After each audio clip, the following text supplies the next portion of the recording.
Let's bring in Malcolm Ethridge of CIC Wealth. He's also a CNBC contributor. Malcolm, good to see you. I guess the question would be, how much more would you expect the Fed might have to do to get that 2% inflation target within sight, and to what effect on the economy?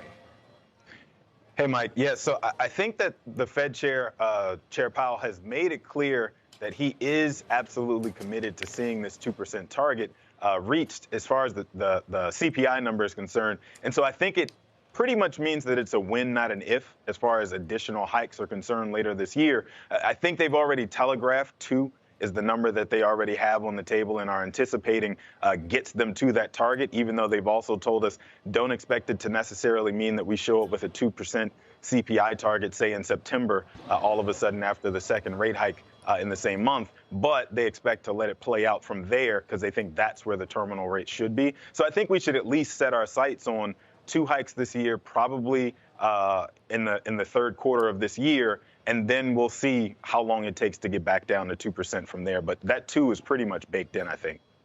You know, it's fascinating that we're at this moment where there's, on one side, plenty of folks who have great confidence that the gravitational pull on inflation is strong. And you can look at the leading indicators. It seems like we have a beeline in the coming months, at least toward 2%. And others are saying, look, the economy's running too hot here. You have stock market up. You have wage growth still strong. It's getting sticky around the 4% level.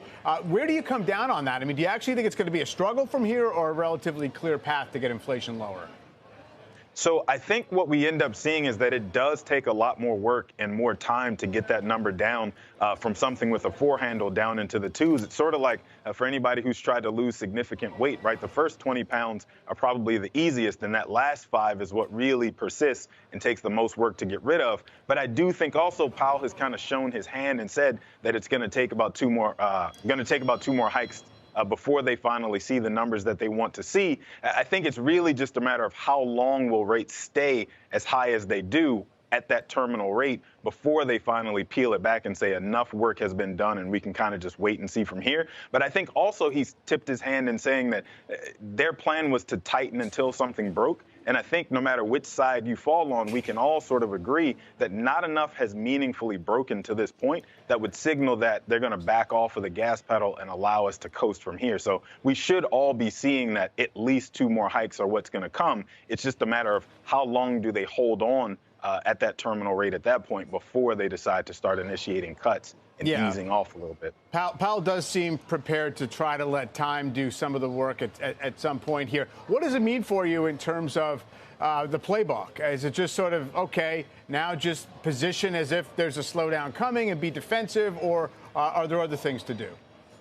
Yeah, I think it depends, obviously, on where you are as far as your investing time horizon is. But I also think that this market that we've had so far through this year, the first half of the year, has really been a gift to those who really need to take a gut check here and see if they should be positioned as aggressively as they currently are. I read a piece in the Journal this morning that actually was highlighting the fact that far more boomers are allocated 100% to stocks or something close to it than they probably should be at this point. And I think for anybody who's been looking for the exit ramp, not sure if you want to leave the party yet, I think the market being up significantly the way it has on this tech rally has really presented you with a second chance to get out of the market, not necessarily all the way, but at least get some of your portfolio tilted toward lesser risky assets, maybe CDs, for example. I've been seeing clients buying way more CDs the last 6 months at our firm than I have at any other point in my career. It doesn't hurt that, you know, the 12-month is paying something north of 5% right now. So if I'm talking about a risk-free rate